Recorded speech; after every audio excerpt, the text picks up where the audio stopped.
All right, it's about to Hi start. guys, welcome to our live stream. I know some of you may be checking in on YouTube as well, so definitely get the chat going on YouTube, and shout out to whoever you know who's in the competition, or shout out to the team that you worked with.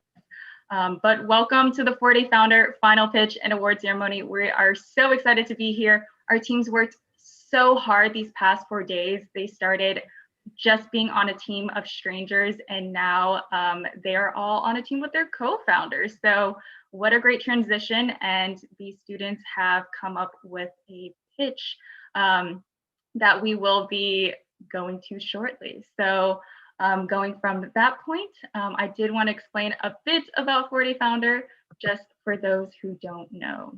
So 4-Day Founder is an international 4-day startup hackathon. We are an event through the Wolf Center for Entrepreneurship through the University of Houston. And we're really here to provide resources and mentors and create a community for future BIPOC leaders and future BIPOC entrepreneurs. So we're so glad to have you guys here to support our mission. And I wanted to start off with a special message from a special guest.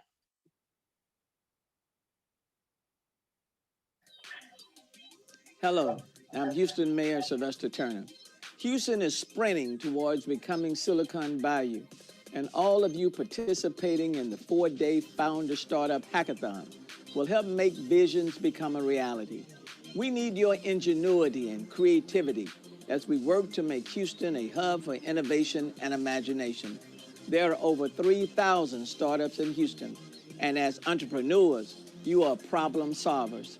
Your role is to identify gaps and needs, then come up with a solution. That's what startups are all about. Good luck, and I'm excited to see what you all come up with. Amazing. Okay. And so we want to introduce our finals judges. We have Mahek Mathani with Microsoft. We have Ram Prasad with Kiosk, Sharonda White with Cause EDU, and Martine Martinez with Founder Institute Texas.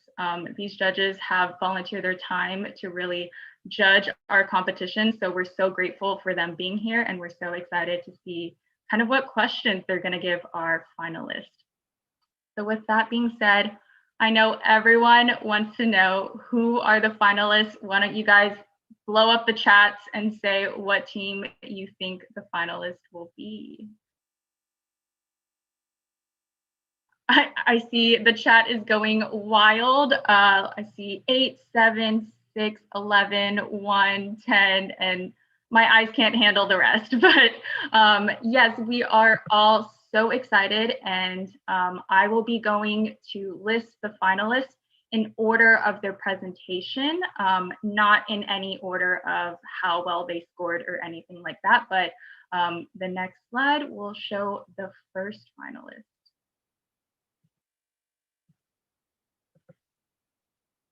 Oh, I lied. We do need to go over the theme for this event. So amazing. What a great pause. But so this whole event is for sustainability, and our founders are challenged with the task to really address sustainability. We think, especially with the increasing climate change concerns, that all businesses should kind of be mindful of keeping an aspect of sustainability in their businesses. And with that, our students have taken this challenge and kind of ran with it. And obviously a little less anticlimactic, but if you all can get excited to see who is a finalist on the next slide. Congrats to Team 1 EcoQuest. You all will be pitching at the first spot. So please get ready and have your pitch ready. But congratulations, EcoQuest. You guys are a finalist. And so the second finalist who will also be pitching today is Team 6, Misfit. Congrats, Team 6. Why don't you guys also prepare your slide deck to be ready? Amanda will pull you into the panelist section. And we have 2 spots left. So the next finalist will be Team 9, Next Style. Congratulations and get ready with your pitch. Yay. And the final finalist, I know it's so painful to know, but you all did fantastic this weekend. I got such great feedback from the judges. They were so impressed that you guys have done this all in just 4 days. So please don't be discouraged. Everyone has done amazingly, and I'm so glad you guys learned a bit more about entrepreneurship and a bit more about how you can kind of solve problems wherever you see fit. So with that being said, the last finalist team joining will be Team 11, Enviromed. Thank you so much and congratulations, Team 11. You will also be pitching today. And with that being said, we will soon move into the final pitch competition. I'm going to give a few more minutes for Amanda to kind of move the team into a panelist role. Amanda, please let me know when you're ready. Yes, I have all of team 1 except for 1. All right. All of team 1 is here. So you can go ahead and unshare your screen, Vivian, so that they can share theirs. And we will begin.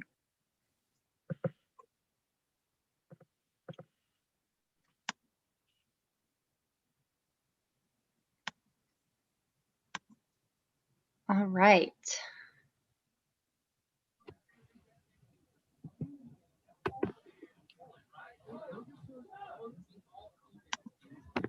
And this is Team 1 judges. When you're ready, Team 1, you can begin.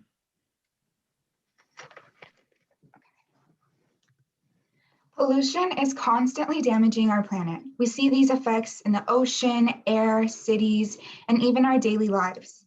Climate change is leading Texas towards warmer temperatures and weather patterns that cause extreme conditions and events to take place, such as the winter storm that recently happened. Climate change played a role in causing this event, which you are all familiar with.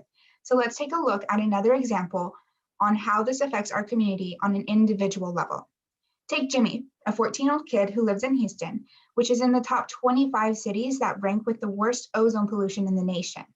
Because Texas is ranked 49th in sustainable learning, Jimmy's chances at acquiring a high-impact education on environmental responsibility is significantly lower, and so are his chances for making a change.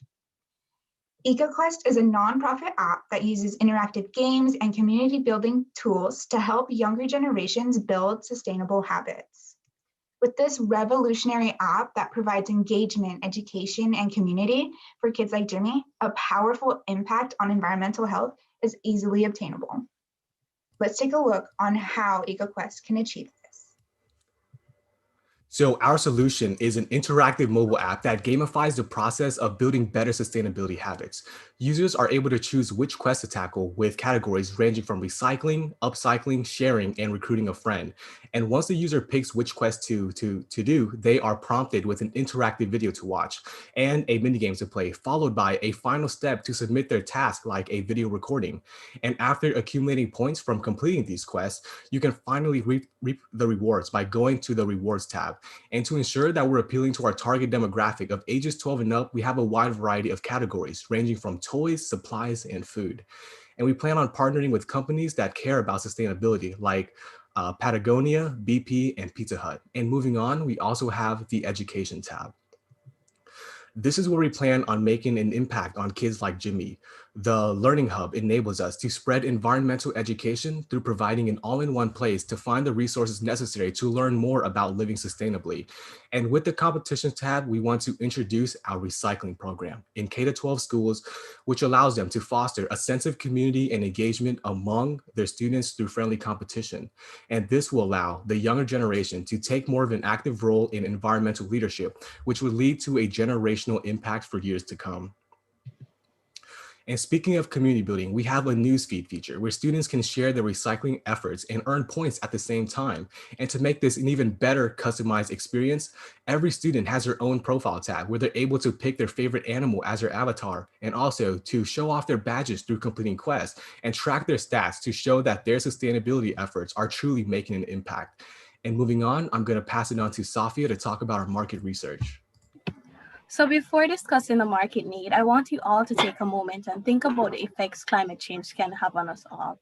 Poor water quality, an 80% rise in food costs, the possibility of just ceasing to exist. Now that you've thought about it, wouldn't you want to do something about it? Research shows that 96% of consumers in the US and UK think that personal actions, such as donating and recycling, can make a major difference in the world. To take it a step further, 88% of people believe that the brands they support should help them be more environmentally friendly and ethical in their daily life. This goes to show that not only does a market of people who care just like you exist, but also that they would be more than willing to invest in us and our solution and support the businesses that invest in us, creating a win-win situation for us, our customer base, and the businesses that support us.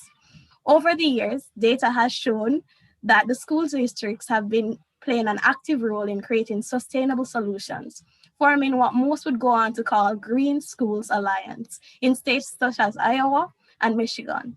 While researching, my team and I were able to discover the states that were ranking for being the best and the worst green states, with states like Vermont taking top and states like Texas ranking amongst the worst. Our team as such decided to take the approach of starting small and targeting 10 of the 1,227 school districts in Texas. There is no doubt in our mind that this is a viable market, as Texas school districts such as Houston Independent are making major moves towards sustainable living, and great programs like 4-Day Founder are educating and encouraging students to play their part. Now that you've seen that our solution is more than viable, the only question left is, will you invest? Hold on to that thought. We're not quite done yet. Over to you, Paula.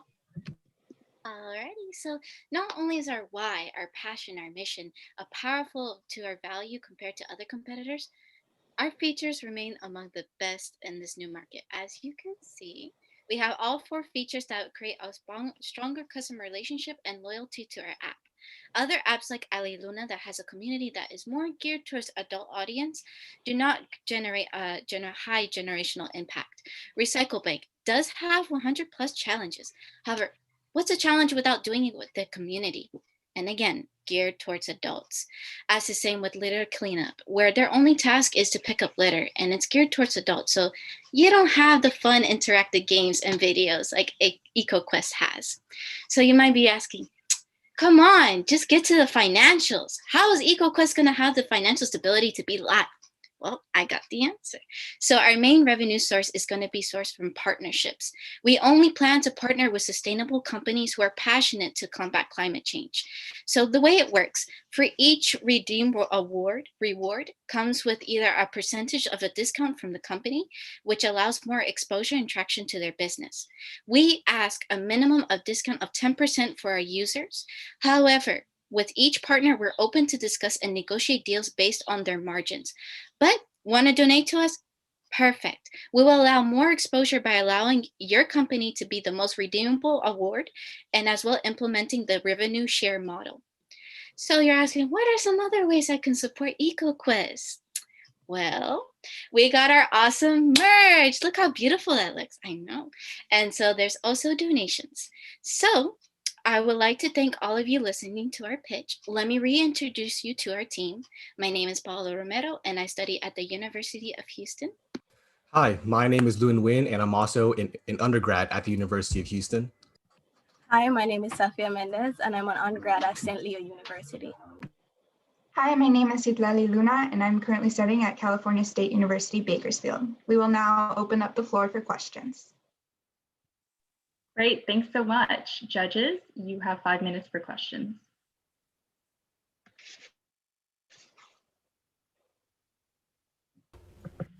I can start. Hey everybody, great job. The first one's always the toughest, so congratulations on that, and congrats to getting to this far. I'm really passionate about this. I'm a lifelong Texan, seventh generation. So, everything we all experience is definitely something we need to address.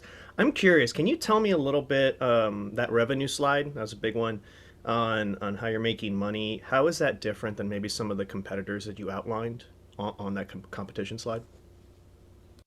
Of course. So as you can see, a bunch of our competitors. So our main competitor is Litter Cleanup. So they kind of have the same established where they redeem words, and it's mainly on sustainable companies by percentages. But the way that we would love to be add more value compared to our competition is that we're asking not only companies that are sustainable, but that we're also reaching out to companies who would like to establish a brand of sustainability.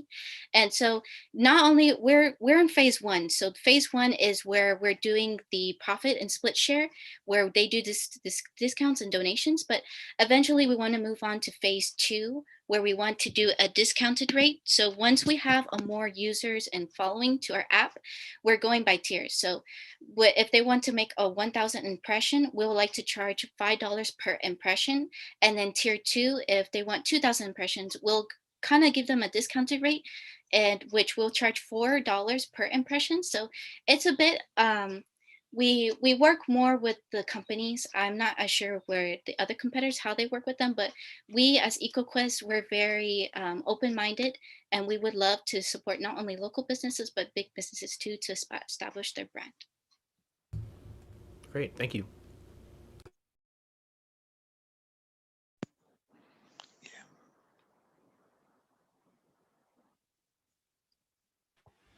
So I have a question about the partnerships and then also the schools and how you're targeting. The first question is, have you considered maybe starting a little bit younger? Because it seems that maybe if you go from 9 up or 10 up, that could expand your market, but also they would be really interested in sustainability, and it's better to start them young.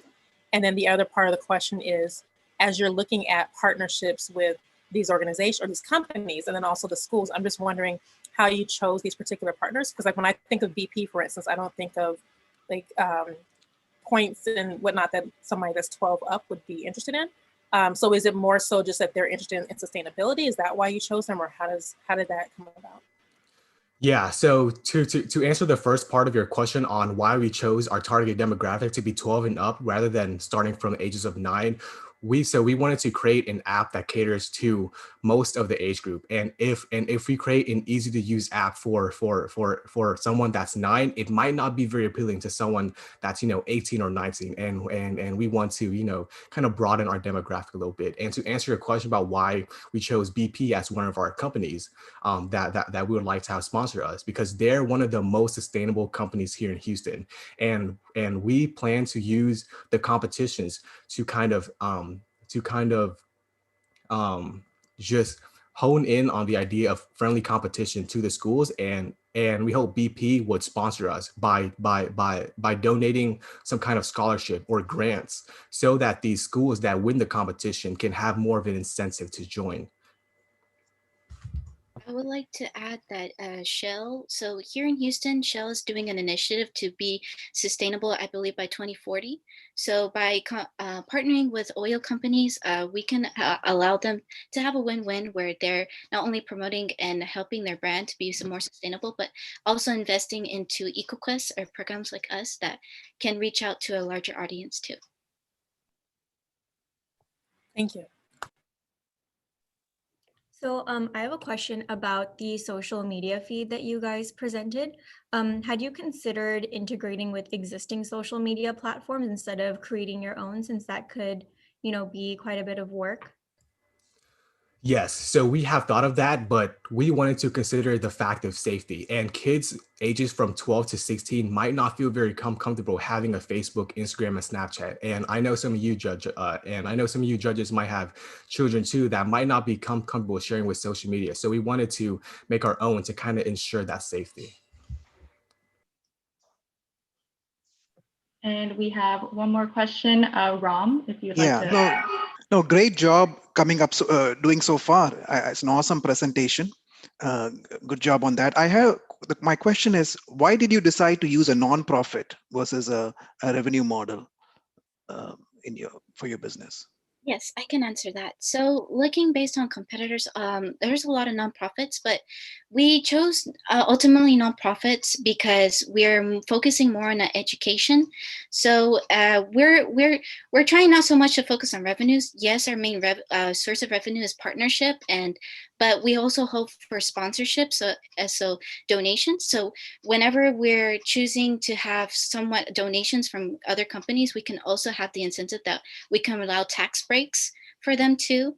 And ultimately, we're not so much keen of profiting from this. Our main mission is to educate children and support other sustainable programs. So we decided to use nonprofit because of that. Great, thank you. Okay, and with that being said, is there any more questions, judges? Okay, looks like we have all the information we need. Thank you so much, team number 1, EcoQuest. Congratulations on being a finalist. If you guys, Amanda will move you into being an attendee, and judges, this is your time to open up your JudgeFest app and start scoring. And with that being said, I will do some featurettes on the other teams that aren't finalists. So I want to go ahead and say a big thank you to team number 2, Saving Life's Life. I watched your pitch this morning and y'all did fantastic. Saving Life's Life is a business that kind of takes secondhand furniture, wooden furniture, and kind of transforms it and gives it a new life. They recycle old furniture using a biodegradable epoxy and other kind of additives to strengthen and recycle wooden furniture. So thank you so much for your idea. Y'all did great. Now, team number 3, Habitat. Y'all also did amazing. Habitat is a sustainable fashion app that allows you to donate your old clothes, and they'll have designers create new creations from that. They upcycle them into new and trendy pieces, and also after every 5th purchase, they donate blankets and other recycled clothing and cloths for the homeless as well. So thank you so much, Team 3 Habitat. You guys did amazing. And for my last feature, Recyclens, you guys did amazing this morning. Recyclens is an app that utilizes AI capability to let you know whether or not a product is recyclable. It also tells you where the nearest recycling center is, and they're all about their mission to make people recycle more and kind of understand sustainability and appreciate it. So thank you guys so much. And with that being said, judges, you all should be done judging by now. And we will move in the next team, team number 6.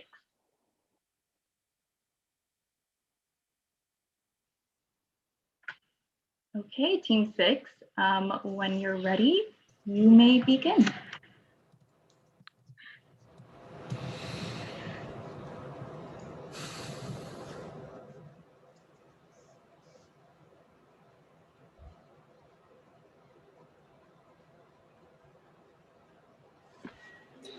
Hi. All right. How often do you find yourself wasting food? Unfortunately, I feel like I can make the safe assumption that there's food in your trash bins right now. Now, if there's food that you're throwing out and you chose to purchase those goods, then the extent to which food is wasted by grocery stores is a disturbing thought to have in mind. Team 6 would like to put those thoughts at ease by presenting Misfit, an app and a product offering you a way to shop on a budget and save the planet. Food is wasted and thrown out by grocery stores due to what can be considered ridiculous reasons. Stores will often dispose of products that are unattractive to shoppers, such as looking misshapen or bruised, being too big or too small, or approaching expiration date. Sometimes there is an overestimation of inventory and a surplus of produce is bought, but never to be sold. Despite 1 in 4 people globally struggling with food insecurity, 1/3 of all food produce goes to waste, resulting in an annual of 1.3 billion tons of waste in total. This is a huge issue. Food waste is an even bigger issue because the discarded food in landfills leads to greenhouse gas emissions, which in turn contributes to climate change. 11% of the greenhouse gas emissions come from the food system in the US alone. Production of lost or wasted food generates the equivalent of 37 million cars worth of greenhouse gas emissions. For our target audience, we knew we could more efficiently reach a market by partnering with grocery stores. Although food waste is a broad issue, we wanted to focus on how grocery stores contribute towards it. About $15 billion is lost every year worldwide. Our aim is to save grocery stores about $130,000 in wasted groceries within the first year.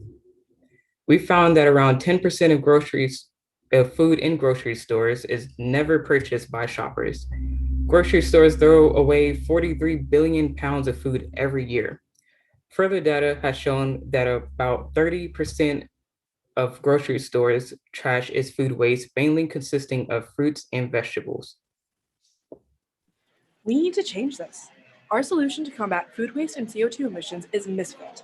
Misfit acts as a storage unit where unsold food that would otherwise be thrown away, whether it be due to its appearance or approaching expiration date, is held. The fridge is beneficial to the grocery stores in that it streamlines storage, removing additional employee resources needed to handle customer transactions. Users of the Smart Fridge can browse and purchase products through a smartphone application and then pick it up from the Smart Fridge located in the store. The consumers buy food directly in the app as takeaway and get high-quality food for less. While the Smart Fridge is a physical structure to represent Misfit, the app is where the heart of Misfit lies. Delicious unsold food provided by the grocery stores we partner with will be displayed and updated on the app daily at a standard time. Users will be able to favorite the regular locations they prefer to shop at, making it easy to receive notifications about updated inventory in the fridge. Other features to promote usage of the app and service include a reward system in which each dollar spent to purchase goods through the app corresponds to reward points and bonuses that can be applied as credit to purchases made by the user in the future. The app will also promote virtual social interaction, as users can post pictures of the abnormal goods that they're buying, videos of them cooking, and reactions to what the friends they've added on the app have posted as well. One other feature the app will offer is a tracker in which the user is aware of just how much their purchase has reduced food waste and CO2 emissions.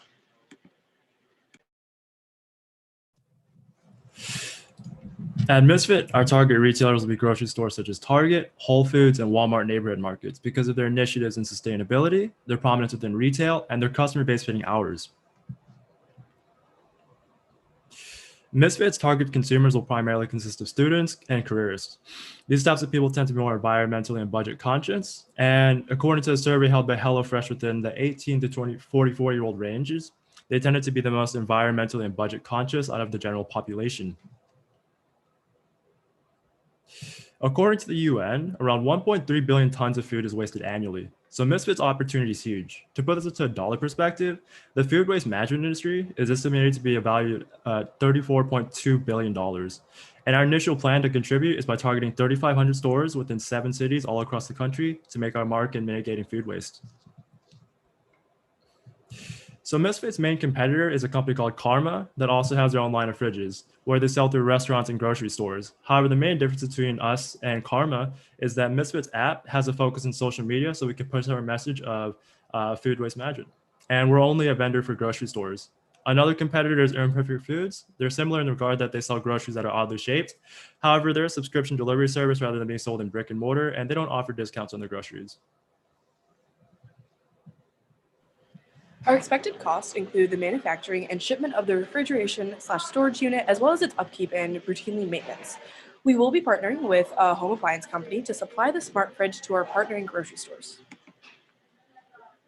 There are 40,000 grocery stores in the US, meaning 40,000 potential partners to reach our customers through advertising with the grocery stores we partner with, initially starting off with middle-aged adults who frequent the grocery store on a regular basis. However, through the use and spread of the app that allows for virtual social interaction, we aim to reach our target market. We will be selling using both bottom-up and top-down strategies, meaning we sell directly to customers and also through strategic partnerships to reach many and filter down target customers. Using the service is free, but Misfit will be negotiating a commission on all items sold in the app. The app itself will also be drawing in revenue through advertisements placed between posts shared by the users. This app is easier to use for both customers and consumers. Misfit would like to thank you for taking the time to listen about our startup initiative. By understanding the problem, educating others, and making conscious decisions to be more sustainable, we hope to make the lives of consumers and customers better. Thank you so much. Great work, guys. And judges, you have 5 minutes to ask questions. So I guess I'll start. So my question is, why are you focusing on just one target demographic? Is it because it's large enough that you don't have to really expand to look at maybe like colleges or other companies, or is there a specific reason that you just focused on them? I mean, I think the reason that we want to focus on grocery stores and then reaching out to the environmentally conscious careerists and students is because there's this culture based on sustainability where people think it's more of like a higher end lifestyle, and people who have the time and energy to focus on making more eco-friendly decisions. Those are people that those are people on a different societal class than the target market we're trying to reach. And so through working with grocery stores that are in most neighborhoods and everyone can visit, such as Walmart, Target, and Whole Foods, those are grocery stores that would help to put out this initiative and then foster a culture of shopping in a sustainable way. And then as competitors are entering the market and kind of eating away at that target demographic, that's really the reason I guess I was asking the question. Would you consider expanding if competitors are coming in and kind of not cannibalizing, but taking more of that market? Yeah, for sure. I mean, we would definitely consider reaching out to, or offering this, the fridge and having the app available not only in grocery stores, but as well as restaurants and small businesses, and working with them to offer the service. And I feel like that would just be a better way to integrate ourselves in different communities and reach a broader target market. Thank you.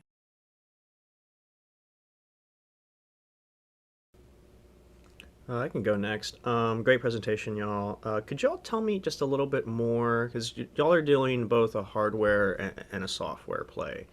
Sounds like you're going to spend more time on the software piece, since you mentioned you're going to partner with an appliance maker for the smart fridge component. So can you tell me a little bit more about what you're envisioning for that smart fridge? Does it exist? Is that something you're going to have to provide feedback on to develop? Because I'm still a little lost on what that's going to look like and how that experience is for the end user. So yeah, there definitely is a smart pitch component to it. We were thinking of doing something like a QR code where the fridge will display like a way to scan it, and then we'll send a code to your phone, and then essentially you could type in the code and it'll open up the fridge for you to pick out the product that you would like. Yeah, our plan is, there's also like another company that we've looked at, and we see like how they've done their fridge. It's very similar. They have a display on theirs too, and it's opened in a manner that has like some sort of security option to it. And then we also were thinking of like a pantry that you could have to the side of the fridge, so that if you have something that's like not exactly something that needs to be stored in a freezer or a refrigeration unit, you can have to the side, and we'll also have it to where you can open it through a QR code. Got it. And again, just to refresh me on this, you're really just focusing on like produce at this point, right? Because there's always stuff that could fit in this. Mm-hmm. Initial rollout is targeted toward grocery stores, and then if it's very successful, we want it to go into like college campuses and then restaurants too. Thank you. No problem. Okay, is there any last questions? I can go next. Yeah. Go ahead. Thanks for doing this. I grew up being told never to waste food, so I'm glad you're working on this. Great job there. Based on volumes of waste that you projected initially, how many refrigerators do you need, fridges do you need in each grocery store? How will you scale that? I mean, just your thoughts on that. So we would reach out to the 3 big national retailers, and we would work with them. around our estimations, there are 3,500 of those stores in total around the US. And we were thinking that one fridge would be enough for each store. And it would either be where they can choose to buy the refrigerator unit and they can have that permanently, or we could offer a leasing service where they can, it's them working with initiative and testing out how they feel about it. So those are the two options, but we would hope that in the most successful light, that all stores would hold at least one fridge.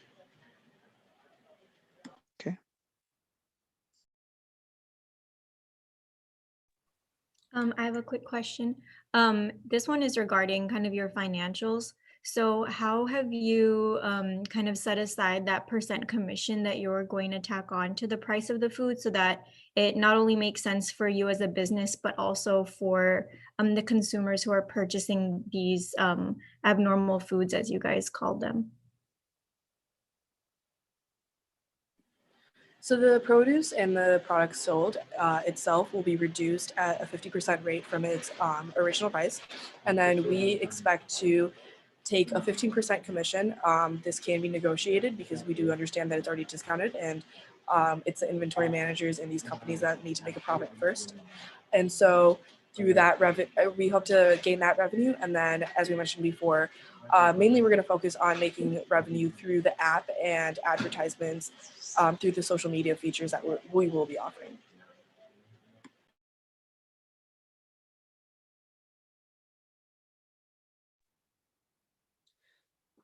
So do we have any last questions, judges?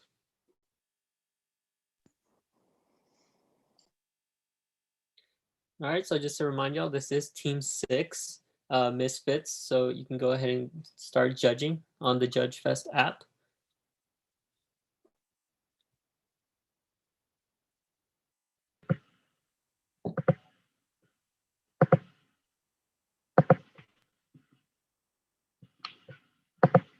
So thank you for pitching. And so now we will feature some of the teams that did not make it to the finals. So we have Team 5, Eco Crypto Solutions. Eco Crypto Solutions offers an easily accessible and cross-platform crypto wallet. It stores public and private keys for cryptocurrency transactions. They are powered using clean and renewable energy sources. So thank you, eCrypto Solutions, for being in the hackathon. We also have Team 7, Eco Scholar. Eco Scholar is on a mission to reduce e-waste while bridging the gap to quality education through sustainable STEM kits. And we want to thank Eco Scholar for being in the hackathon. Thank you all. And judges, are we done judging? Yes? Okay. Thank you, Team 6, for judging, or thank you, Team 6, for pitching, and we're moving on to team number 9. Go ahead, you can share your screen and get started.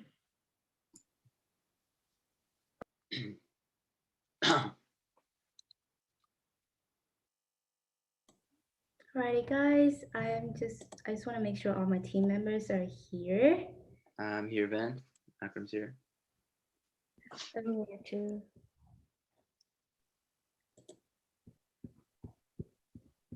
Anita, come on. Okay, I think we're all here and we're ready. So, hey guys, my name is Van, and I'll be starting today's presentation for Nextile, Textile Waste Reinvented. So first, I will give an overview of our business, particularly the what, how, and who. At the moment, our core activity is selling recycled threads extracted from textile waste. For now, our target customer are manufacturers and fashion brands or designers that align their values with ours. We also cater to those wanting to expand their catalog or experimenting with new things. In the future, with more reputation and being a more established company, we want to reach out to government agencies, domestic or global, and large fashion brands to truly eradicate textile waste from landfills. Kamana will give you more insights on this problem. Hello everyone, my name is Kamna and I'm going to present the stats behind the problem we are going to solve, the massive amount of textile waste. By the EPA in 2018 alone, 17 million tons of textile waste was there, but only 14.7 were recycled, 19 combusted, and 70% ended in the landfills.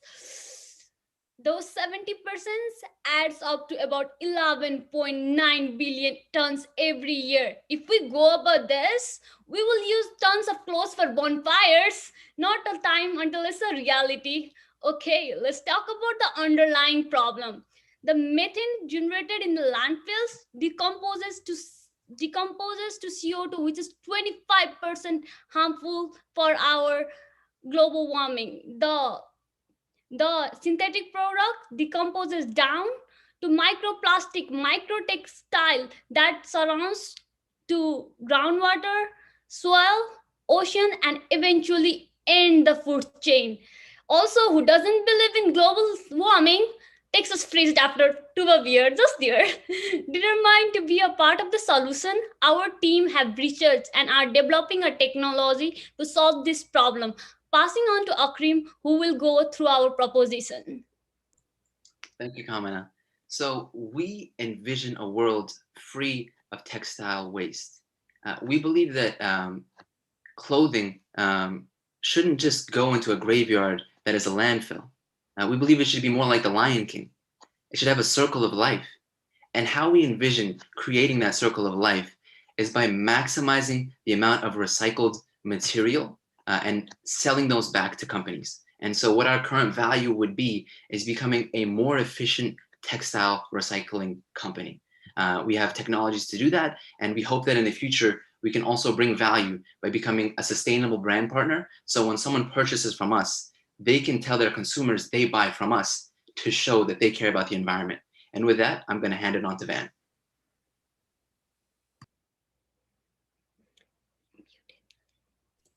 So sorry about that. Certainly, we're not the only one trying to solve the problem of textile waste.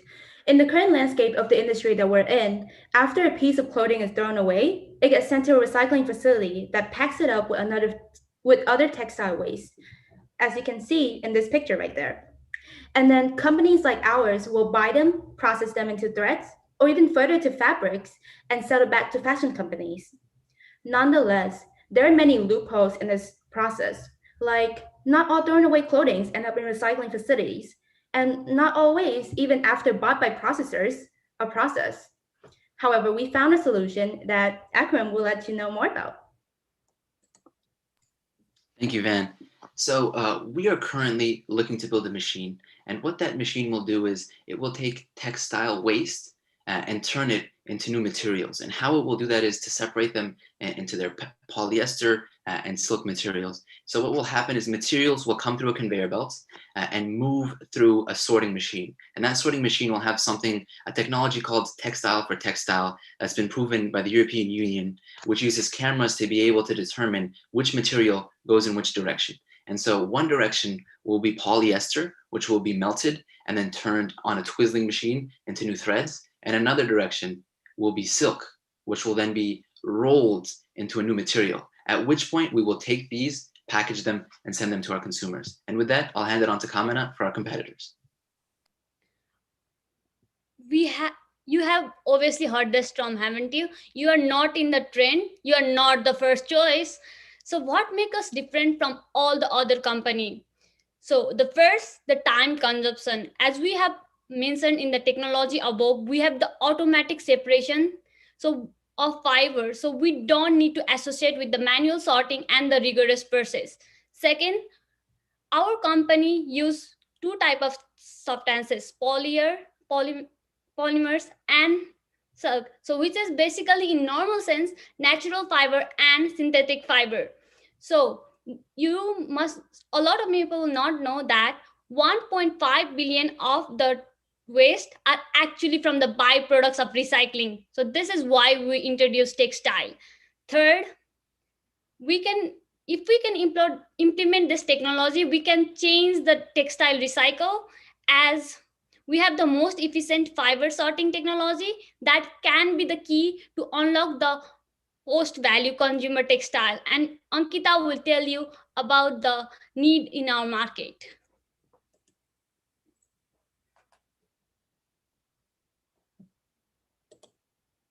Anita, you're muted. I'm so sorry. Okay, I'm gonna go over target market. Recent study shows that 21% of people are saying that they would support brands that are eco-friendly. So our target customer are textile manufacturer and fashion designer that aligns our value with their value with ours in terms of sustainability. We provide to the sector of manufacturer, fashion designer that are open to experiment and expand their product offering. So our established fashion design is ASOS. So last year they did a survey of their customer, and 65% of ASOS customer claiming to be happy to pay more for the product that are good for the environment. And currently they're not happy with their service. So ASOS needs to work on and improve in all areas. So due to that reason, they lost a lot of their customer. Therefore, we can help them recover their values and the customer they lost because of unethical customer, because of unethical clothing brand. And another one designer we look into is her name is Sandera Sandor. We want to help expand their environmental friendly company by providing our service. She's very interested in working with business like ours as their company searching, experimenting with new eco-friendly fabric. So, and another one that we also included, they're already sustainable, is Patagon. And passing on to Van to talk about more about financial. Thank you so much, Anita. With that being said, here's the money aspect of Nextile. For every ton of thread that we process, we estimate the monthly cost based on 4 of the key resources of our business, with infrastructure making up the largest portion. You can look at the diagram of our cost structure for more details. Also, we decided to price the threads at $2,500 per ton based on a competitive market price. Lastly, we determined to allocate most of our profits to donation for sustainable causes and research and development to get closer to our ultimate goal of creating a circular economic model. Thank you so much for your time, and we're now open for question and answers. Thank you so much, team. And judges, you have 5 minutes to ask any question you'd like. I have a question about the companies, the partnership companies that you listed, the clothing brands. So how are you planning on finding that balance between sustainable companies and ethical companies? Because I noticed some of the fashion brands on your list have received some public backlash in recent times due to unethical practices. Okay, I'll answer this. Can you repeat your question again, please? So how are you kind of finding that balance between partnering with ethical companies versus sustainable companies? Because some of those companies you have listed have received public backlash for being unethical. So first of all, thank you for your question. What we're planning is like we're gonna work on we're gonna work on brand like ASOS, Fashion Nova, or Shein first, because right now they're like getting a lot of hate comments and they're getting like a lot of they're losing a lot of customers. So we're working on them first, and then we're gonna work on Patagon afterward. Yeah, and if I could add to that, one of our concepts for the future in terms of marketing is to become sort of like General Mills has that idea of the box top. When you see a box top on a box of cereal, you think, oh, this supports education when I purchase it. So what we hope we can do is for any brand that actually purchases from us, they can use our brand. So it becomes sort of like that box top. So when you see that this company uses Nextile, you can say, oh, this company cares about removing the land's textile waste. So at the end of the day, we're not trying to change their complete supply chain. We're just trying to offer them the opportunity to take advantage of our brand that we're building based around a world and a textile market and a clothing market of sustainability. I hope that helps with the answer as well. Also, I want to add on to it is I know that they face like backlash for being like unethical. That just increase their demand for a company like ours to provide a solution for them to change their image and attract returning customers to their company, or even new customer that are interested in eco-friendly solutions or options for their clothing. I hope that helps. Any more questions? Yes, the last slide on pricing you showed indicated the monthly cost to be more than the pricing. So did I understand that incorrectly? That you're actually going to lose money? At least that's what it comes across per turnover. Oh, sorry. Thank you. Thank you for your question. Is a great question. So I want to point out something. The monthly cost that I have here is actually a combination of variable cost and total fixed cost. I have yet to. So I want to point out one thing is that with the pricing, it is based on the market. The competitive price is $2.50 for 1 kilogram. Turns out when we do the math, and it's like $2,500 for 1 ton. But with other markets, other players in the market, they all requires a minimum of 2,000 kilogram per order, which is 2 tons. So if we just sell the very minimum order, we will get a revenue of $5,000, which will bring us a profit or unit margin of $1,828.38 every month, just doing the minimum. Okay, you might want to update it to reflect that, but it's not clear here. But yeah, thank you. Thank you. And we have time for one more question. Any judges want to ask a question? Yeah, I did. So again, thank you all for the presentation. So I had questions a little bit about the hardware piece. It seems like y'all, like we've heard there's software, we've heard a software company, we've heard somebody that's a little bit of hybrid, and now y'all are strictly straight hardware. So can you walk me through a little bit more about, how long this machine might actually take to build? I know y'all don't have all the answers right now. Y'all have worked pretty hard over the weekend, but give me kind of a good example about, where is this going to live and breathe? Is it domestically based? Is it international? There's a whole supply chain thing that y'all really need to kind of think about once y'all get to a point where you can generate revenue. So I'd love to hear your thoughts. Okay, I will first explain about the process, how we go about this.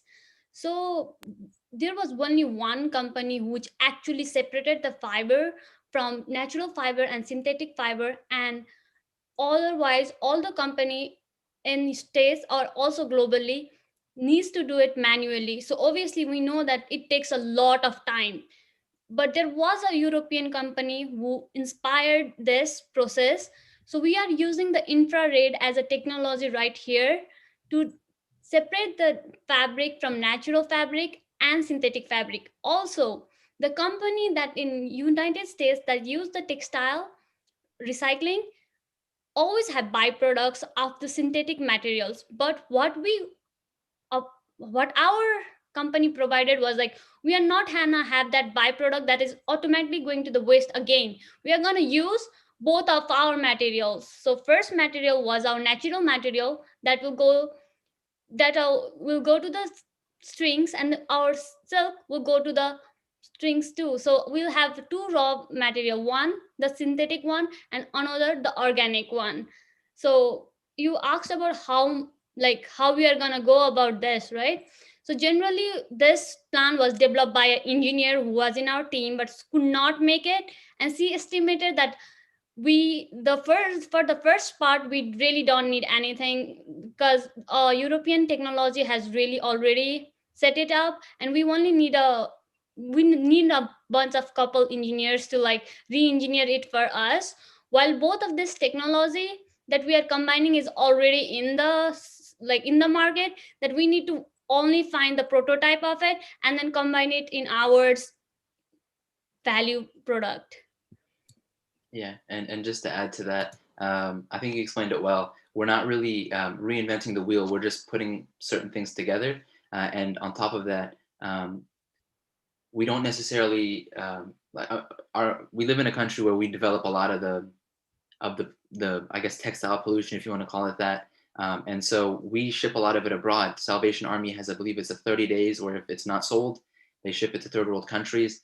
So what we would want to do is kind of prevent that waste from going abroad, and kind of just take it here in the States and process it here. So rather than it going back on a boat, going abroad, wasting more CO2 across the world, we want to have that sustainability here where the product can be manufactured, where it's being like produced, where the trash is being produced. And from there, just figure out where the companies we're selling to would like to take it. Thank you so much for all of your questions. We hope we answered them all. If you guys have any additional questions, please let us know now. I don't have a question, I just have a quick comment. I think that choosing fast fashion companies is risky, but that could be a really good strategy that pays off. Thank you. Thank you so much. Thank you so much, judges, and thank you so much, Team 9. If you can stop sharing your screen. Judges, if you can go ahead and judge in the JudgeFist app. To remind you guys, this is team number 9, Nextile. So go ahead and start judging. And in the meantime, I will share just the few startups left that didn't make it to the finals, but are still well deserving of a feature. So team number 8, New Beginnings. Congrats on all the hard work you guys have done over the past 4 days. New Beginnings is an education center. They're really committed to kind of share the message of sustainability and promote sustainable and ethical living, mainly through education. So thank you guys so much. Your team did a fantastic job. And team number 10, Flux Charging. You guys did a fantastic job this weekend, and we're so proud of you. Flux Charging is aiming to distribute the largest network of EV power stations throughout the area of Houston and other areas, attacking large EV owner populations. So thank you so much, Flux Charging. You guys did fantastic. And with that being said, we are about to transition actually to the next team, the next finalist team. So I will stop sharing my screen.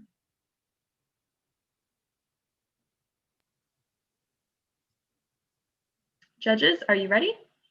Everyone's good? Okay. And this is team number 11, Enviromed. So open up your slides and begin when you're ready. Okay. Can everyone see the screen okay? Yes. Yeah. Okay, thank you. Okay, hello everyone. My name is Nancy Nguyen, and my team and I found Enviromed. We would like to introduce sustainability into the medical world. Enviromed is a sustainable alternative to personal protective equipment.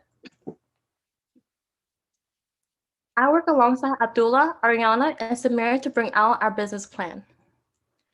This is how our presentation is structured. We'll begin with an introduction and then cover the problem and how we plan to solve it. Then we'll go over our market research and pricing. Introducing our company, we focus on PPE. We focus on PPE in medical facilities that manufacture, package, label, and ship sustainably. Also, all while minimizing costs. So how are we different? Most companies only offer optional eco-friendly programs, therefore they cannot efficiently reduce costs for sustainable products. Now, moving on to problem and solution. Thank you, Nancy. There are many problems with the current models of medical supply companies. Raw materials and labels are made using non-biodegradable plastics. Also, although the proper packaging is needed for sterile equipment, the materials are unsustainable. Many companies also have inefficient supply chains when it comes to lowering costs for more eco-friendly products. This is because factors like shipping are outside of their control, and they have other products and priorities that don't let them focus on eco-friendly products and drive down their prices. Enviromed solves these issues by using sustainable materials such as seaweed, wrapping and packing using recycled plastic in boxes, switching from plastic labels to laser printing technology, and optimizing the supply chain to prioritize sustainability while minimizing cost. Enviromed will control the manufacturing, packaging, shipping, and labeling, giving it the control to be sustainable wherever it is feasible. The solution is seaweed. Seaweed provides a sustainable resource to produce PPE that is more environmentally friendly than any other resource. So how does Enviromed turn regular old seaweed into a life-saving PPE equipment? Well, there's a solvent spinning process that is used to dissolve cellulose directly into water.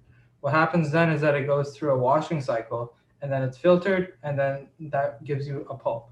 That pulp is then fed through a machine where it's weaved into different layers, and then those layers are stitched together by using high amounts of pressure. Varying thickness is also an attribute of using this manufacturing process. The seaweed is then woven into a fabric that can be used for PPE or other ventures. Next. We also package our products in a recycled plastic for sterility and sustainability. We also provide a carbon offset slider on our B2C and our B2B side, which allows customers who have the means to more easily combat climate change. They can choose to carbon offset their product entirely, or any percentage from 1 to 100%. Any donation helps. We also want to use lasers to etch product descriptions and shipping information onto the packages. I work at a part-time research clinic, and I've personally seen how much excessive weight PPE can create. We work together to make these small tweaks in order to push the industry in the right direction. Now I'll hand it over to my colleague to cover the market research and our competitors. Thank you, Samir. Our targeted audiences are medical facilities, such as hospitals, clinics, nursing homes, and medical schools, interested in sustainable and low-cost PPE. This is why we have collected data from our audience around Houston to validate our business plans. One of the easiest ways to make more sustainable products is switching to recycled plastic. This is why we called nursing homes around Houston to ask if the PPE packaging for their products that they used was made from recycled plastic. What we found was surprising. No one said yes, not a single nursing home. Most said no, and a few said sometimes. We also contacted health professionals around Houston to ask if their facilities had taken steps to become more eco-friendly. Most of them, 80%, said no, and only a few said yes. When we asked them why they weren't switching, many gave reasons such as cleanliness and cost. Our products counter both these problems. They're sterile and they're low cost. This is what one medical writing intern in the Houston area had to say about what steps their clinic had taken to become more sustainable. Efforts have been made to reduce paper usage by the clinic. No efforts have been made to make sustainable PPE though. These are simple solutions, yet they aren't implemented. This is a gap that we want to fill. All of these companies are both our direct and indirect competitors. Although none of them use sustainability as their forefront of creating their products, most of them provide sustainable programs. For example, Kimberly-Clark sells gloves and offers a recycling center program that removes them from entering the landfill. Also, Johnson & Johnson donates to local charities and works with green projects. 3M is the biggest competitor. It has the biggest market share with a 2020 revenue of over $32 billion. Its medical products include surgical gowns, surgical gloves, and masks, to name a few. There's a saying that you are never more than 3 feet away from a 3M product. They have begun to shift towards sustainability. They changed their packaging to a more recyclable plastic and cardboard backing. They use paper tape and also offer their own recycling program. Next slide. The competitive analysis graph on the right compares 3 of our competitors' products cost per unit. As you can see, 3M sells masks for 68 cents, gloves for $4, and gowns for $20 per unit. Next slide. Based on the research we did, our total cost for gowns is $3.39 per unit before startup and operational costs. We used a competitive pricing method by pricing our good in between what our competitors charge. We plan on charging 30 to 60 cents per mask, $2 to $4 for surgical gloves, and $10 to $15 for surgical gowns per unit. Thank you, Ariana. This is what health professionals around Houston had to say about our company and our plan. We would love to hear what you have to say. Thank you so much for listening. This was Enviromed. We would love to now open the floor for Q&A. Thank you guys so much. Judges, feel free to ask questions for the next 5 minutes. So this was great. Thank you for this presentation. My first question is, as you're looking at hospitals and other large organizations and you're up against 3M and other competitors, how do you scale in order to meet the demand that a hospital, for instance, would need? I can take that question. So as a startup, we want to start small. So if you can see when I was talking about marketing research, we didn't reach out to major hospitals at first. We reached out to nursing home and clinics. We want to start small and build and validate our idea and our plan and our business model within smaller clinics and nursing homes throughout Houston. And then we have the advantage of being located in Houston with the Texas Medical Center, the largest medical complex in the world. We want to validate our idea, and then long-term, we want to pitch to major hospitals and major facilities in the Texas Medical Center. That's our long-term plan. Did that answer the question? Yes, it did. Great. Thank you.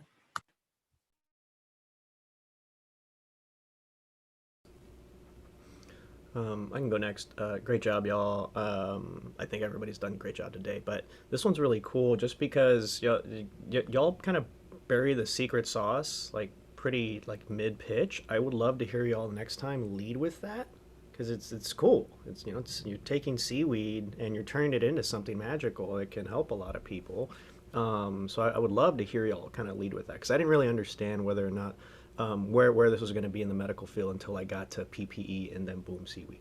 So can you give me any examples of where people have used like plant-based fabrics like this into kind of other iterations and other fields? Where'd y'all come across this?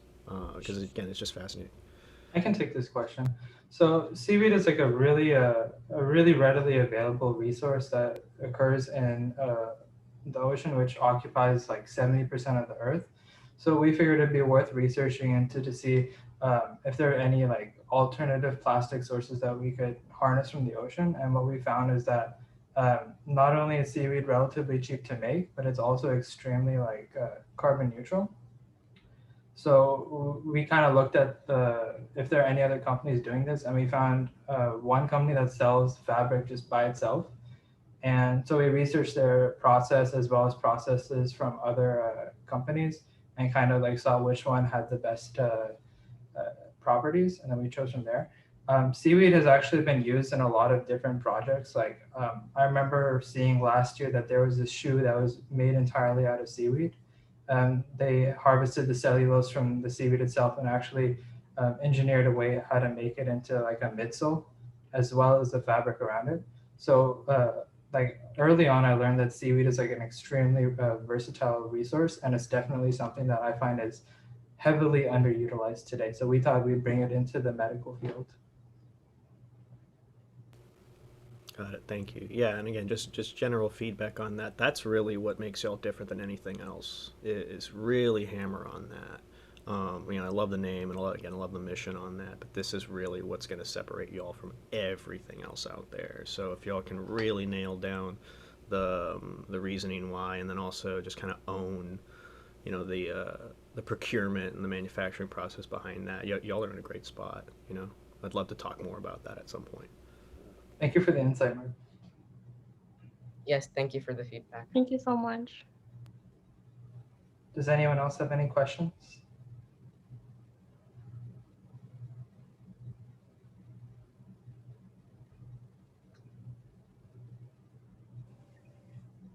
All right, if there are no more questions, then judges go ahead and refresh the JudgeFest app and ensure that you're voting for Team 11 Environment.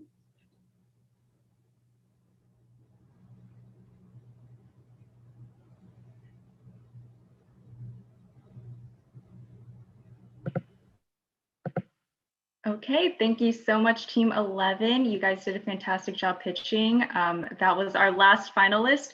So thank you all so much, and we will be transitioning to the award ceremony very shortly.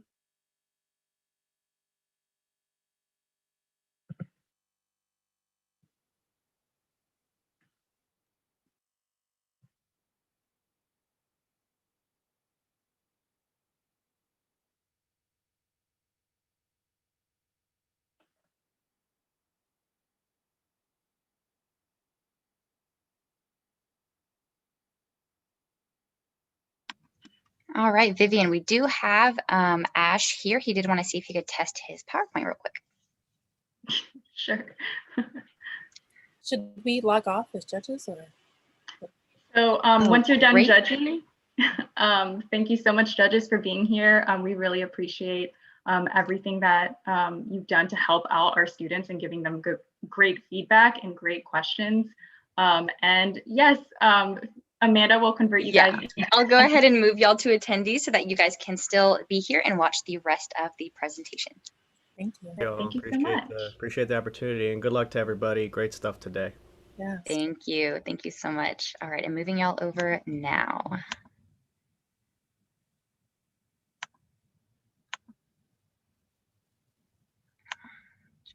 Attendee.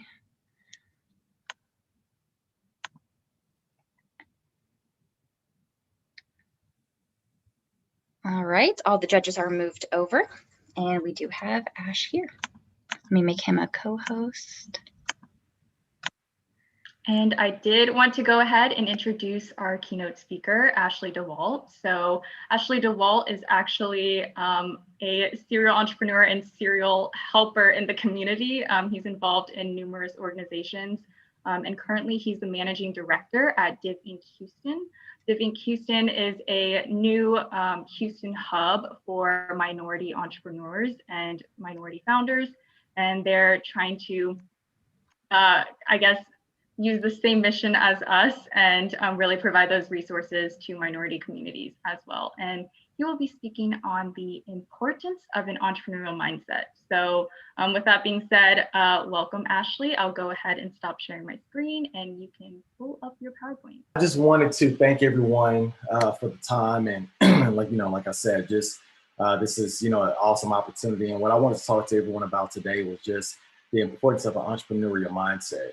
And so, just kind of level set, Div Inc. I've come on board about a month ago, and Div Inc. is a nonprofit organization focused on championing diversity, equity, and inclusion in the startup ecosystem by working with underrepresented founders. And so, what we do is we provide different type of comprehensive programming, whether that's through our accelerator program, that's a 12-week accelerator program. We work with early stage startups, connecting those underrepresented founders with an extensive network of mentors and investors to provide them the critical resources that they need in order to create a high growth, scalable company. And so, it's been it's been a really, really fun journey thus far. And so, just kind of want to give you guys a quick overview of Div Inc. We'll be located in the Ion once the Ion is done. And so, so without further ado, let me jump on in. And so when you talk about an entrepreneurial mindset, if you do not have this type of mindset, you will absolutely fail. And I've learned this throughout my 15-year journey as an entrepreneur, having this type of mindset. And it's not something that you can just flip a switch on. You actually, develop this over time. And so, it's part innate, but some of those traits from this mindset, they're learned, nurtured, and developed over time. And so, when you talk about this mindset, it's about, a set of skills, beliefs, abilities that are apply repeatedly and consistently. And so, what I want to do is I kind of want to talk about some of these different traits that make up this mindset. And then, from there, I'll share a couple of stories just throughout my journey that maybe everyone can probably relate to. And when you talk about this entrepreneurial mindset, I do want to, just let you guys know, this is not something that just entrepreneurs have. I mean, it's, it can be anyone. It can be anyone, right? I mean, nowadays you have corporations that, when they are hiring now, they always put, we want an employee who has an entrepreneurial spirit, entrepreneurial mindset. And so this does not have to be, quote unquote, a founder. It can be someone within corporate. And so some of these traits that consist of this mindset are things like appetite for risk, right? The thing about risk, taking those risks as an entrepreneur, there's no guarantee that risk is going to pay off. It's part of life, taking risks. And as an entrepreneur, you have to understand that, the great reward comes hand in hand with the risk. And, when you're talking and having a conversation with entrepreneurs that have, been veterans like me that have kind of been in the trenches, you learn to accept that and embrace that fact that you can work many years and, it might not pay off, but you have to be okay with that. And oftentimes those risks, they don't pay off. And so, again, you have to be willing to pretty much, accept that. And, you have to be comfortable being uncomfortable. And again, this is going back to that mindset. You have to be comfortable being uncomfortable, because you're going to be put in difficult positions that other folks would rather avoid.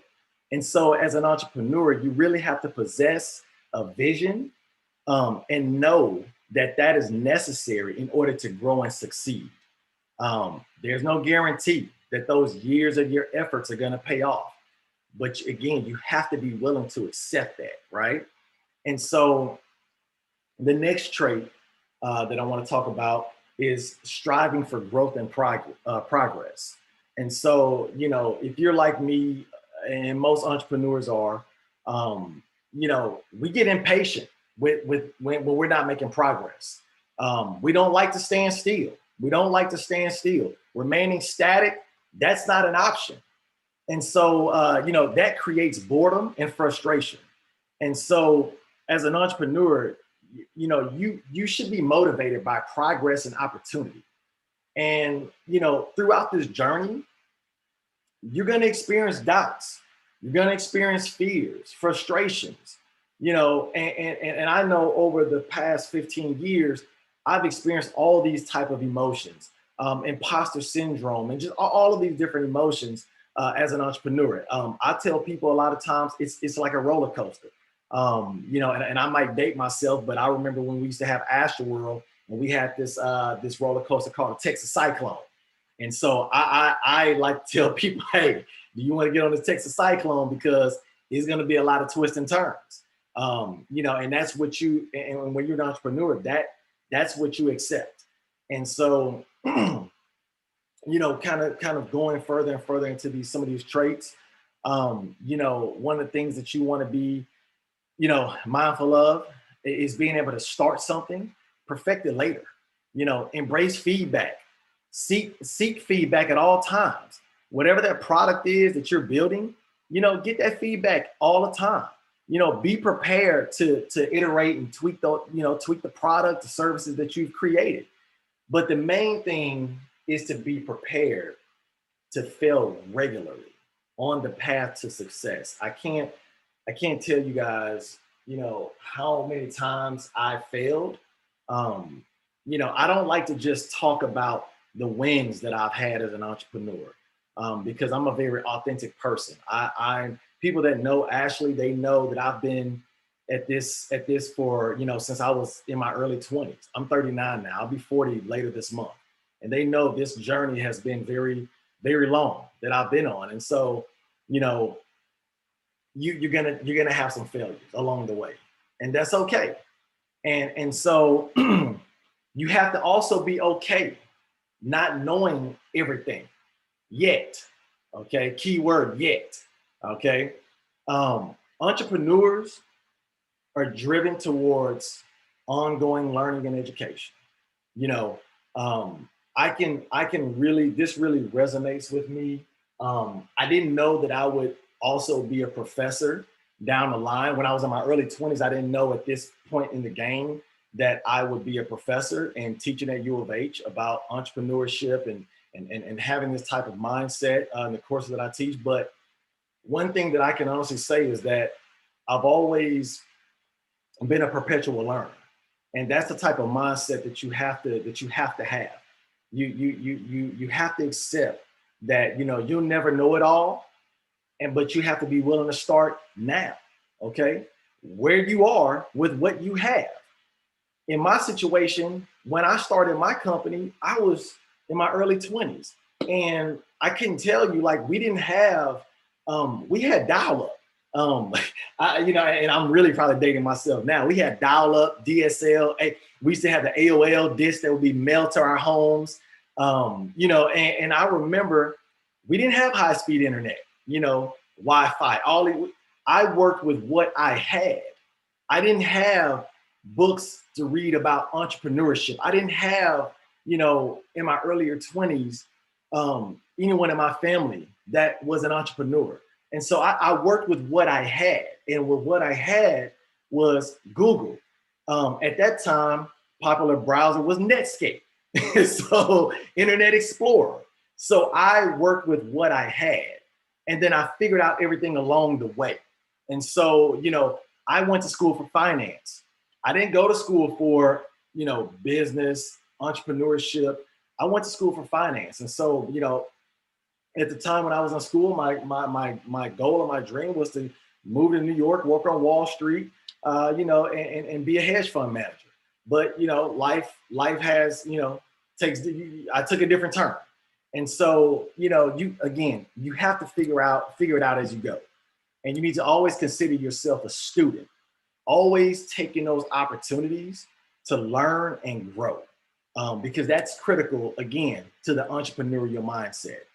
And so, you know, just kind of moving forward, I definitely, you know, have to really harp on this one here, because it's really important, and it's self-awareness.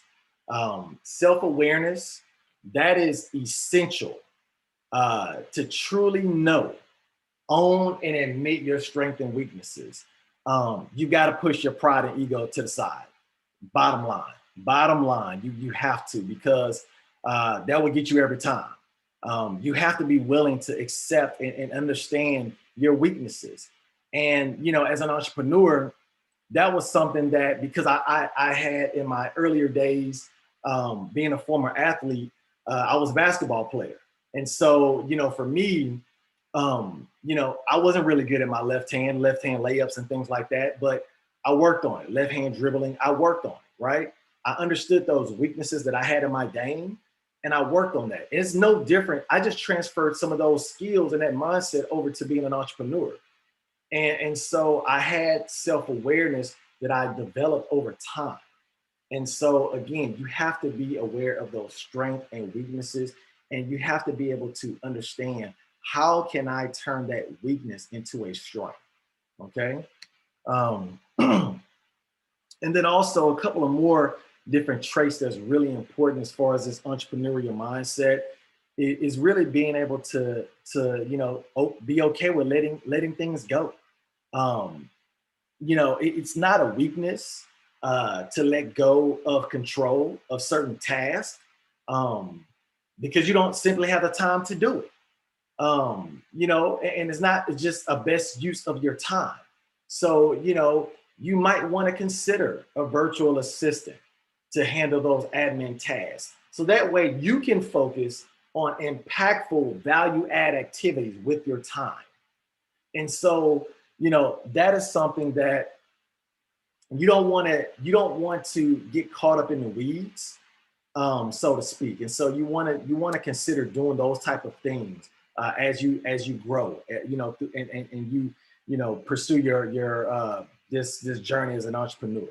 And then a couple of more things I'll touch on is just, one thing that, it's really, this is a tough one because I didn't know that the journey would be so lonely as an entrepreneur. I had no idea. It was very lonely, very isolating. At times I felt, man, I'm just thinking about it. It was a long journey, and a lot of times very lonely. And I get it when people say it's lonely at the top. I didn't have friends at the time when I was in my early 20s. I didn't have friends that were doing what I was doing. So I really had no one to talk to. I had no one to lean on and ask them, hey, what do you think about this? Or what do you think about that? Or why am I feeling like I'm just, in isolation all the time? I didn't have that. And so, this entrepreneurial mindset, you have to know that there's going to be plenty of times where you might feel isolated and lonely. And, my advice is that you want to seek out the support of mentors and groups of like-minded entrepreneurs who know the struggle and actually can help support you through it, because it is not for the faint of heart. I mean, it's really not. And so, like I said, I would go through bouts of depression, to be honest, because of that, because I didn't know what it was at the time when I was a younger entrepreneur. I just felt like very isolated. And so, I would go down this black hole and sometimes have these episodes of getting depressed. And so, I think that's something definitely that you have to know going into this. And then also, you have to transcend what people say about you. Every entrepreneur, you're going to eventually, have people, reject you, comment, criticize you, nowadays, troll folks that are, troll you on social media. But for someone like me, and I encourage, folks that are pursuing this journey as an entrepreneur, to feed off of that. Use that as like fuel to your fire. I've always used it as fuel to my fire. And just taking all of that energy, and that just makes me want to go that much harder, to be able to succeed. I mean, I've had, to be honest, my parent tell me, I'd never forget.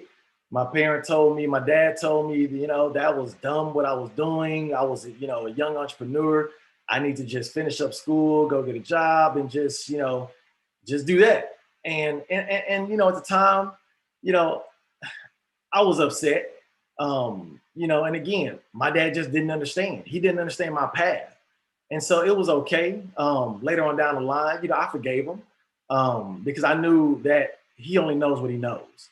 And so, again, I'm just saying that I used that, him doubting me, to really go to the next level. It was like extra fuel to my fire. It was like a chip on my shoulder. And it was friends and family that, that would say things. And so again, whenever they would see work that I've done, whether it was, in the news and in the Houston Chronicle or the Houston Business Journal, or they saw my work on ESPN or, Fox Sports or whatever, it was always really good.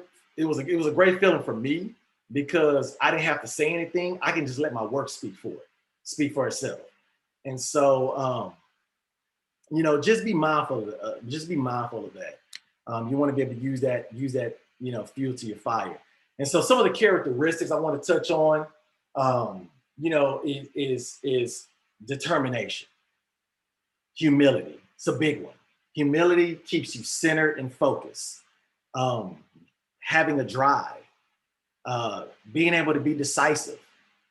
You don't want to make, I'll give you a quick example real quick. For me, I wear typically the same clothes, black and gray every day. I'm kind of like the Mark Zuckerberg, where, you know, I don't want to have to make a lot of decisions on what I'm going to wear that day. And so a lot of times I have nothing but just black and gray t-shirts and warm-up pants. And that's pretty much, it eliminates all the indecisiveness when I have to figure out what I want to wear. And so, you know, that's just a quick example, but you want to have confidence. You want to be able to have authenticity about yourself. You want to be able to be accountable. You know, you also want to have a thirst for knowledge. You want to be able to think outside the box, you know, be creative. And then, you know, last but not least, you want to have that resilience about yourself, to where you can get knocked down and get right back up. I can't tell you guys how many times that I've been knocked down for numerous reasons throughout my journey. And it was just one of those things to where I constantly got back up. And I'm talking about knocked down emotionally, knocked down financially, you know, and man, I mean, I cannot tell you how important it is to believe in yourself and always bet on yourself. When you bet on yourself, you'll never lose. And that's the mindset that I've always bet on myself. And so I've always been a resilient person.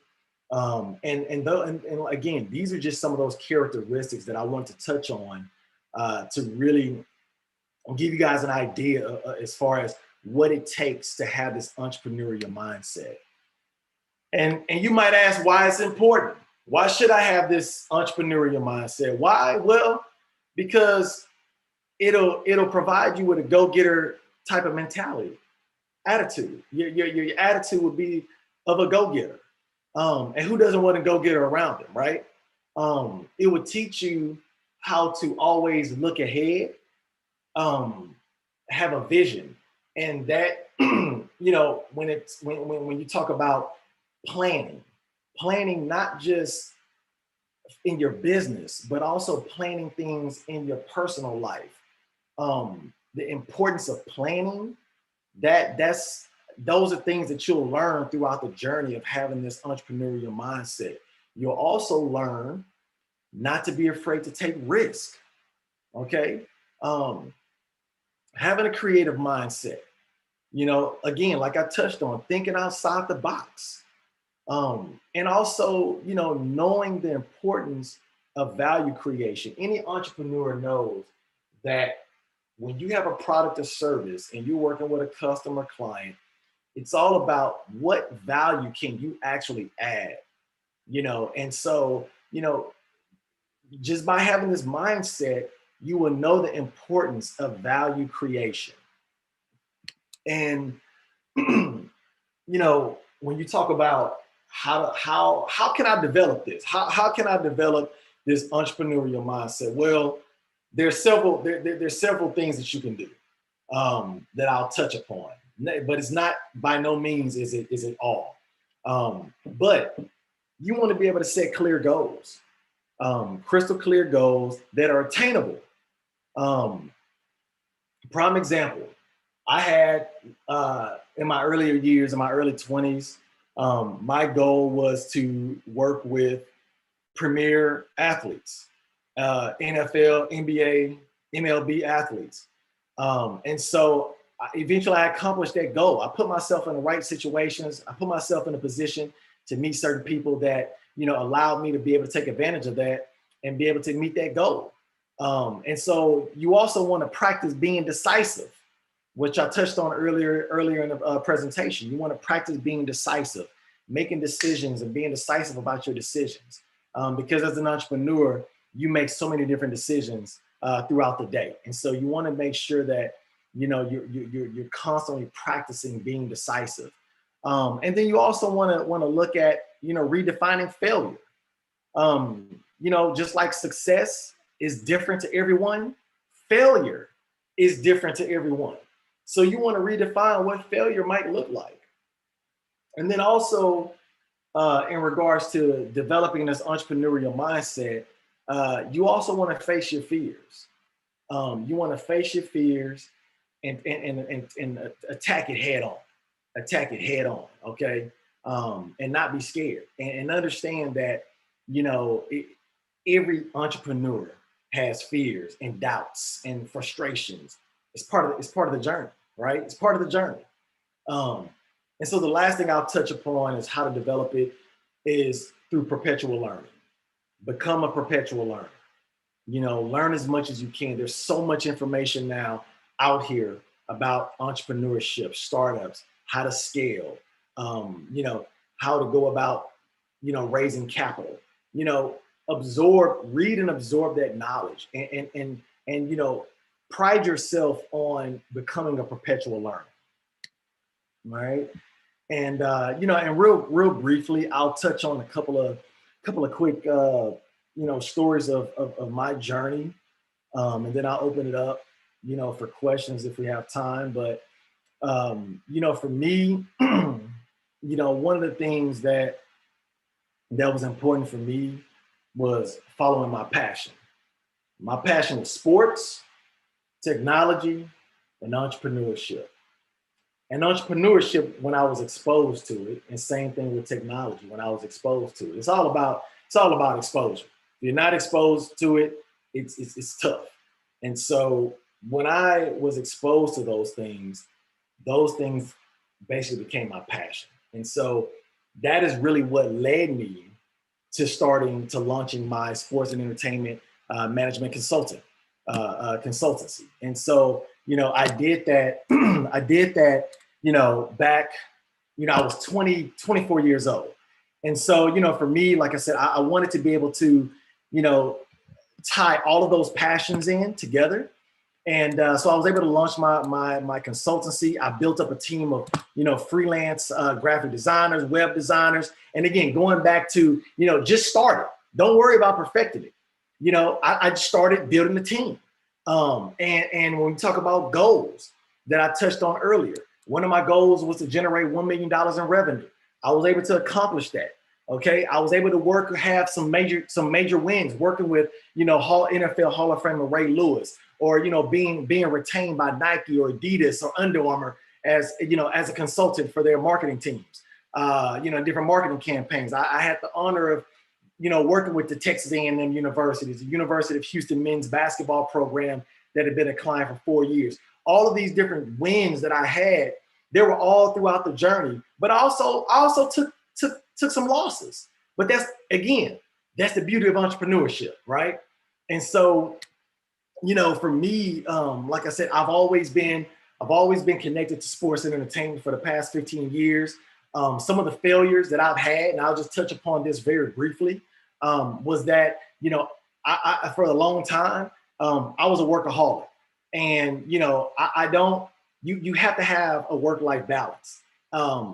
Again, going back to self-awareness, I knew that there was an issue because it was affecting my marriage. And so I had to, you know, I'm going to be honest with you guys, because again, my personal brand is authentic.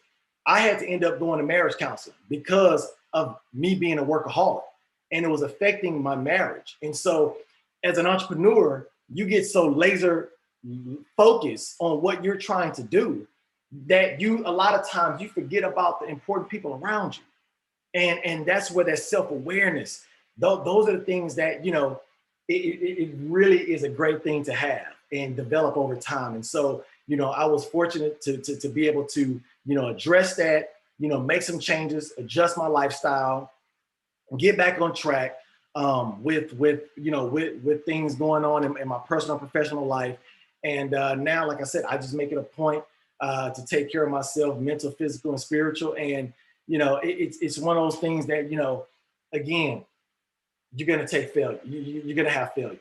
But, you know, my failure was work-life balance, saying no to people, because there's only so much time in the day.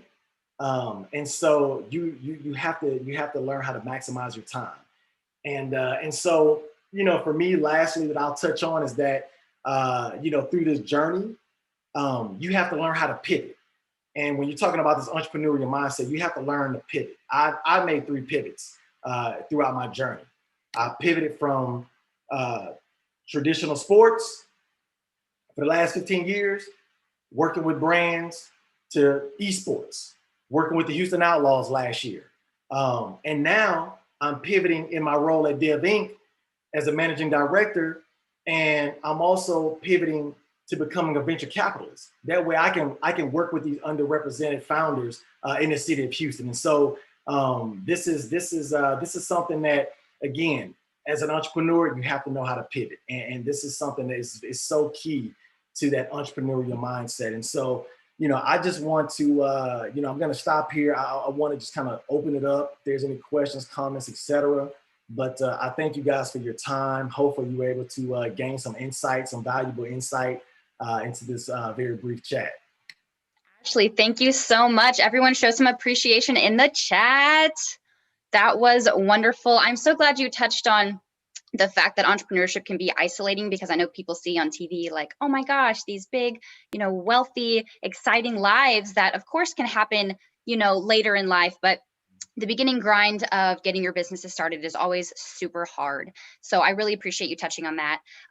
We are going to go ahead and get to the award ceremony, but what I'm going to do is I'm going to leave you as a panelist because I do see some great questions so that you can answer them in the chat and in the Q&A section. Awesome. Thank you. I'll definitely. Does that sound good? Yes. Okay. Thank you again, Ashley. We're going to go ahead and pass it off to Vivian.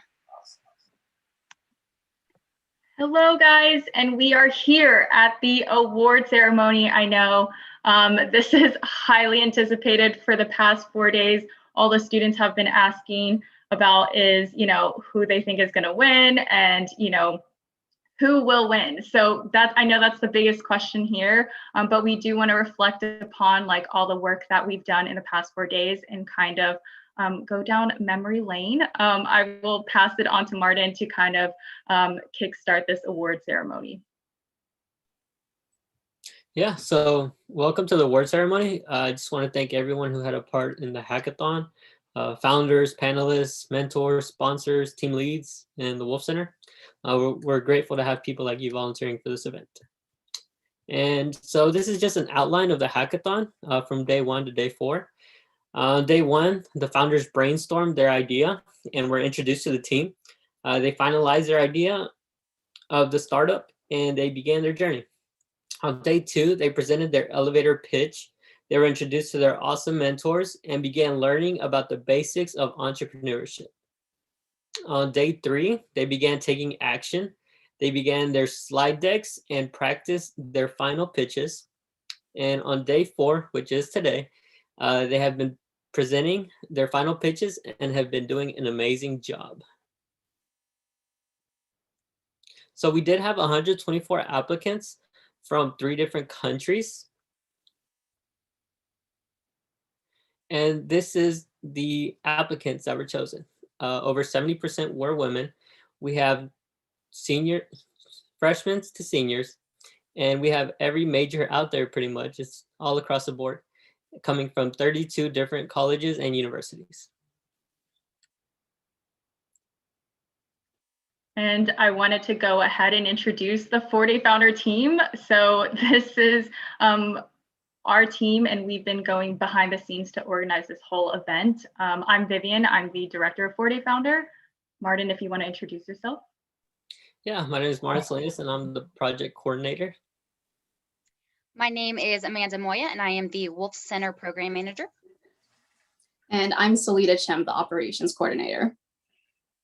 And we want to go ahead and thank everyone else who has also volunteered their time to be involved. We want to go ahead and thank our team leads, our mediators. We have Karina, Mahab, Michelle, Colin, Suren, Max, and Veronica. And we thank them so much.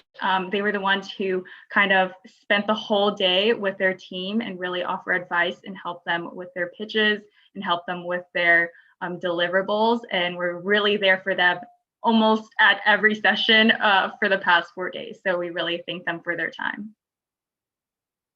And we want to go ahead and start thanking our mentors, our advocates. First, we have Vivian, we have Riti, William, and Sunny. Thank you guys so much. This is an amazing time to have you guys all volunteer and be a part of this mission. So we want to go ahead and thank you all. And we also had Juan, Jessica, Ann, and Stephen also as mentors. If if your teams can go sound off in the chat about which one is your mentor. And we also had Catherine, Danielle, Jessica, and YJ. And these were all our mentors, our advocates that had 2 mentoring sessions with the teams yesterday and the day before to really help them with their pitch and help them kind of solidify their business model. Moving on, I did want to thank the judges. So this is Judge Room 1 for the semifinals. We have Gilbert, Onud, Grace, and Boma. Thank you guys so much for being here to volunteer your time. I've heard great feedback from the semifinals judges. I know the scoring was very, very close. So they all really loved your pitches. And this is Judging Room 2. We have Juan Pablo, Manduam, Silver, and Ritesh. And they did a great job judging you guys today. And I know they were all really excited to see you guys pitch. And of course, as we introduced them earlier today, we have our final judges who have all scored and sent them their scores. So we are ready to announce the winner very shortly. So thank you to Mahek, Ram, Sharonda, and Martine for helping us out and volunteering your time to judge. And we also had panelists, and these were a really fun chance for the students to hear from actual entrepreneurs and really hear their thoughts and opinions on different topics. So this was the Being an Effective Leader pitch. The host was YJ, and we had Sunny Zhang, John Cuerto, and Shruti. And they were all amazing panelists, and we will be posting the videos from these panels on our YouTube page in a week or so. And we also had the Financing Your $1 Million Idea panel. And so the host for that was Io, and she had Dominique, Ian, and Odie as panelists. And that was such a great panelist as well. So we loved hearing their thoughts on financing and in general, how to start your startup from the ground up. And last but not least, we had the Diversity in Business panel. So the host was Billy, and the panelists were Io, Jessica, and Sharonda. And this was a really amazing time to kind of dig deep and really understand, the different nuances being a minority and kind of joining the startup world, the entrepreneurship world. So their insights were fantastic, and we'll also be posting, like I said, all 3 of these panels on our YouTube page. Up next, we want to thank our sponsors. So first, we'd like to thank Sticker Giant, a custom sticker and label company. We are so happy to have your support. Go to the next slide. And next we have ExpressWorks International. They are a Houston change management firm, and we've gotten many eager 4-day founder volunteers through ExpressWorks. So thank you for your sponsorship and for your volunteer mentors and panelists who have created a warm environment for our founders. Next, we want to thank Founder Institute Texas. The winning team will receive a Founder Institute Fellowship for a virtual accelerator program to get a chance to continue the journey with their startup after the hackathon. And thank you to our grand prize sponsor, Bill Trim. We appreciate your support, and we're so excited to award the winning team $5,000 cash to split amongst the members. Especially during the pandemic, this is a great reward for our hardworking founders to invest in themselves, whether this be in their winning startup idea, their dream business, or paying for school.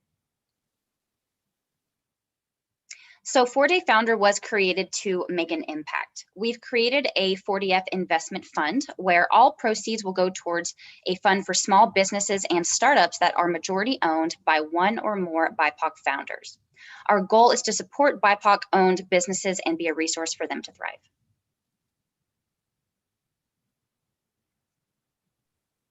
So on day 2 of the competition, every team was asked to have an elevator pitch for the idea they came up with. The presenter for the top 5 teams will be receiving the book, It's Not What You Say by Michael Parker. So with first place, we have Zachary Gilchrist. Second place, we have Alexis Jean-Jacquet. In third place, we have Hasebe Hadibi. In fourth place, we have Abdullah Ghafour. And in fifth place, we have Brian Bowie. And I wanted to say that all our teams throughout the whole hackathon have made one-pagers. That was their deliverable for day 3, and that is all posted on our website currently. You guys can run and check it out. It's on our website at 4dayfounder.com, and you guys can click on the 2021 cohort, see the list of everyone involved, as well as click on their faces to kind of go to their LinkedIn, and it also shows the one-pagers for all the teams. With that being said, we will announce who has won. Martin, I will pass it on to you. Yeah, can we get a drum roll, please? Go crazy in the chat and go crazy on YouTube Live. Who will it be? Who will it be? So, the winner of the 4-day founder hackathon is EcoQuest. Yay! Congratulations. That is a team of 4 members. So that's $12.50 each. How do you guys feel about that? Congratulations. Oh my God, you guys did so good, and you guys impressed the judges and got the highest score. So thank you all so much for pitching, and we loved your pitch, EcoQuest. You guys are doing great. Everyone did this in just 4 days. So even though some of you did not make it to first place, please be proud of yourself. Y'all killed it. This is so hard to pull off in just 4 days, and I know that y'all learned a lot. Congratulations to our first place team. What we'd like to do now is go ahead and have everyone go back to our main Zoom room so that we can have our happy hour and congratulate the winning team and really debrief on these past 4 days. So thank you guys so much, and we will see you over there. Thank you all so much. And thank you, Ashley, one more time for a wonderful, wonderful speech.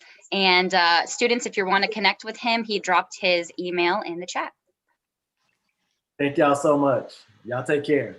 Thank you, you too. Thank you.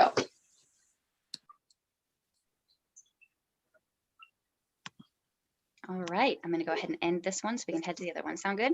Yes, sounds perfect. Okay.